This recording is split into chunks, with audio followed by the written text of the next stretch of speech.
Hello and welcome to the video guide on facilitation, which will be showing you how to log into the eLearn portal, how to activate the MFA, and how to go through your course page. You're expected to go to elearn.nou.edu.ng, and by doing that, it takes you to this page here, and you're expected to now click on login, where for existing users, which means already existing students, you're supposed to put in your usual username and your password. It takes you to the MFA page where you're supposed to go to your email to get a 6-digit code and put there.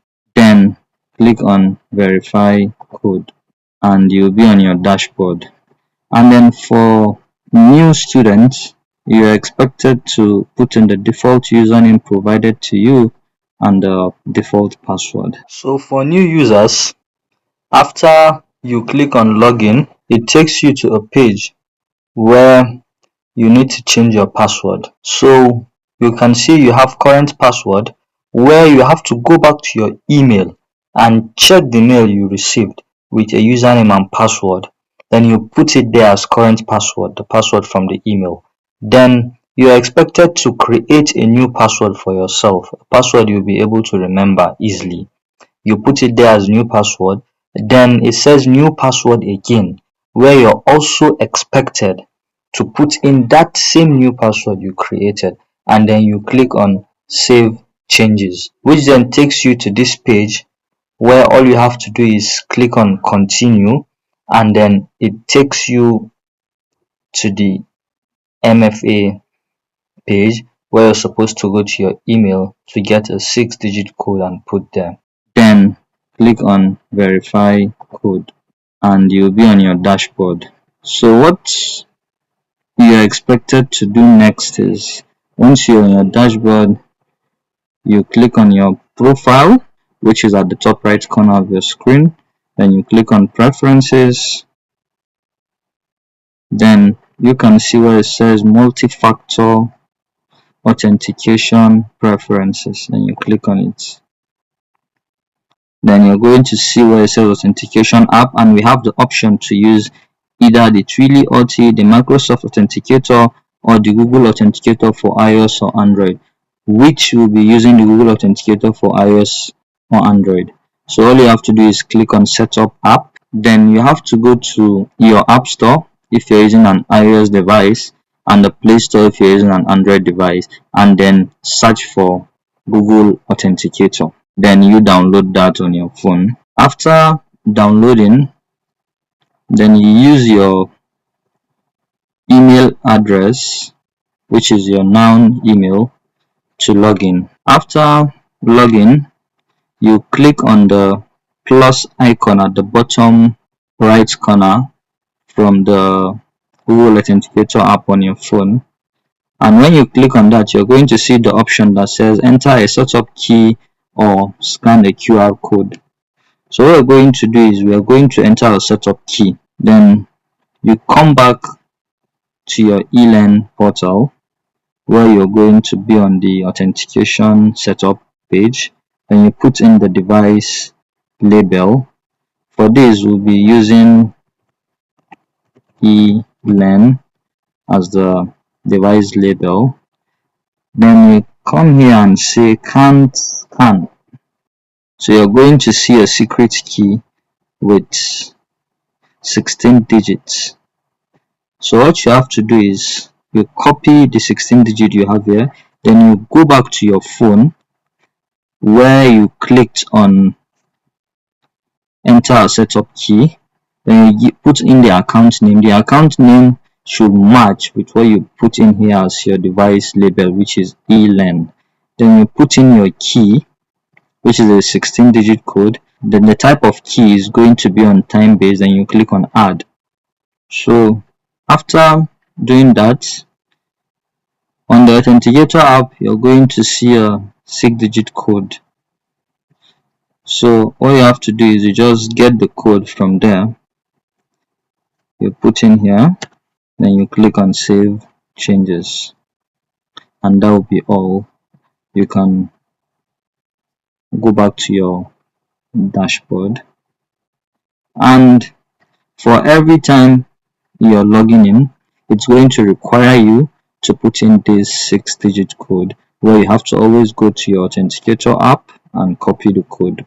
And for those who are already existing students, but they changed their email on the e-learn portal from their noun email address to their student email address, what they have to do is they use their regular login details, which is their username and their password.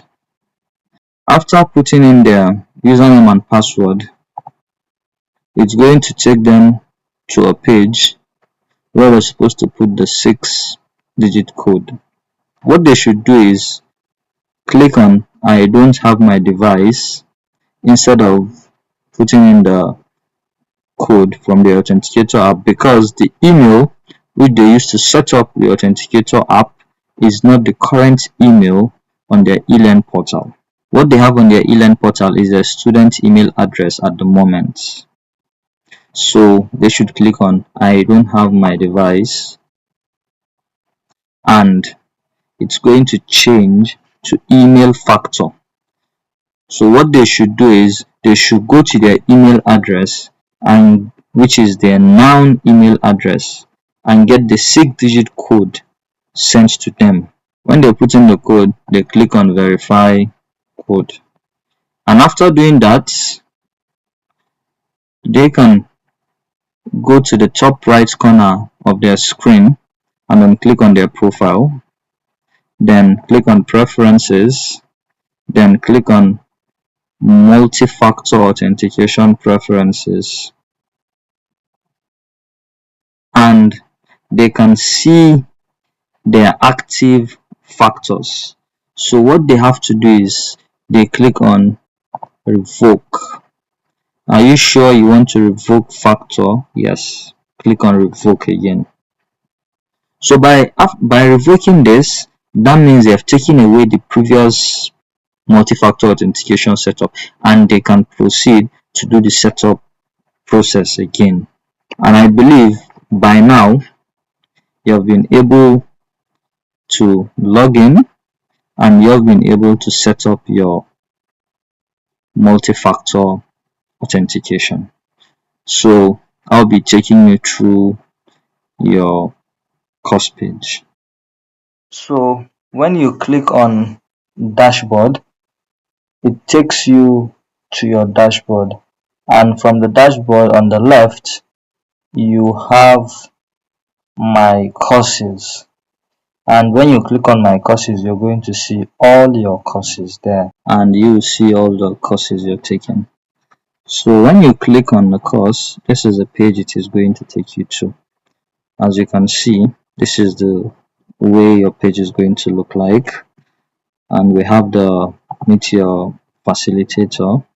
This is where you're going to see the information about your facilitator, and we have the introduction. This is where you're going to see all the materials for the introduction, and in order to join the live class for this introduction, all you have to do is click on live class, and after clicking on live class, it takes you to a page, and then you can say click here, and it opens the Zoom meeting for you, and then you can see the meeting, and all you have to do is click on join. And in order to see the recordings, the previous classes, or let me say in order to see the previous live sessions, all you have to do is click on cloud recordings, and you're going to see all of them here, and by clicking any one of them, you'll be able to view. Then you come back to your course page. Here we have the virtual library. You're going to see all the necessary documents for the course. And here we have week 1, where you have the course resources, you have the discussion forum, you have the live class, and you have the instructional videos. Under the course resources, you'll be able to see all the resources your facilitator is sharing with you for the course. And here we have the discussion forum. So all students are expected to click on this discussion forum and contribute. Your facilitator is going to put a discussion there, and you have to contribute to that discussion, because without contributing to this discussion, you will not be able to take your TMA1. And you can see the instruction here which says you cannot take TMA1 without contributing to this discussion forum. And that same applies to week 2 and week 3, where without doing the discussion forum for week 2, you will not be able to take your TMA2. And without doing discussion forum for week 3, you will not be able to do your TMA3. So you click on discussion forum 1.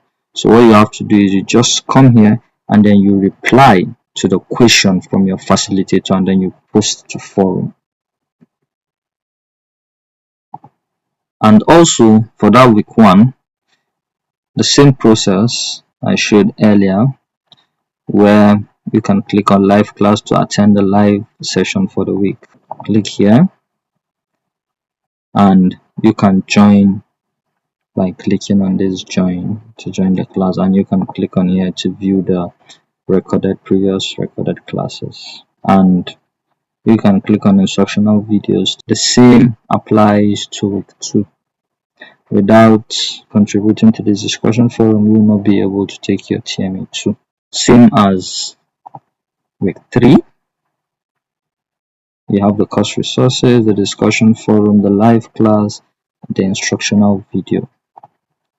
We also have the revision, where we have the course resources, and this is the discussion forum. We're expected to share experience in this course, including areas you have challenges where clarification is needed, and you click on this to join the live class, and this is the instructional video.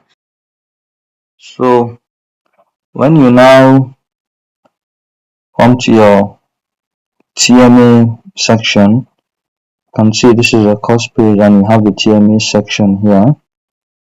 When you click on it, you scroll down, you can see your TMA1, TMA2 and TMA3, whereby you are expected to contribute to the discussion forum first before you are able to take your TMA, which you are going to see on the weekly pages you have here, where the instruction is stated that you cannot take TMA1 without contributing to the discussion forum.